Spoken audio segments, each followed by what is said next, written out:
ఇప్పుడు చెప్పాను కదా నేను,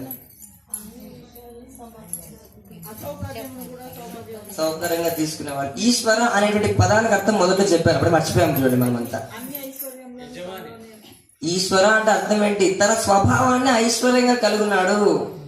బంగారంతో కాదు, డబ్బుతో కాదు, ధనంతో కాదు, స్వభావం గుణం చేత ఐశ్వర్యం కలిగినాడు. అది ఈశ్వర అనే పదానికి అర్థం. ఆ పదం నుంచి మనం చాలా నేర్చేసుకోవచ్చు. కాబట్టి ఇప్పటి నుంచి మన వ్యక్తిత్వాన్ని ఐశ్వర్యంగా మలుచుకోవాలి అని శివుడి నుంచి తెలుసుకున్నటువంటి విషయం, నేను నేర్చుకున్నటువంటి విషయం. అది రెండో విషయము, శివునికి అది శివ అనే పేరు. శివుడు అనే పేరు ఎందుకు వచ్చింది? సాధువుల హృదయాన శయనించువాడు కాబట్టి శివుడు అని పేరు.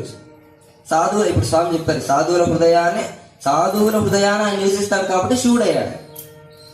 అంటే ఒక్కొక్క పేరు రావడానికి చాలా అర్థం ఉంది. శంకర అనే పేరు ఉంది ఆయన. శంకర అనే పేరు ఎందుకు వచ్చింది? మనలో ఉన్నటువంటి శంకలను అన్నింటినీ తొలగించేస్తాడు. అంటే శంక అంటే అనుమానము లేదా సందేహాలు అని అర్థం. మనకు ఉన్నటువంటి ఏ సందేహాలు ఉన్నా ఆయన పోగొడతాడు అని అర్థం. అందుకే అలా పేరు వచ్చింది. ఇది మీకు తెలిసి ఉంటుంది. నీలకంఠని ఎందుకు పేరు వచ్చిందమ్మా?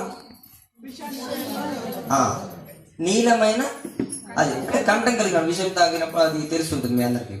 అంటే ఇలాగా ఒక్కొక్క పేరు రావడానికి రకరకాలైనటువంటి కారణాలు ఉన్నాయి వాటి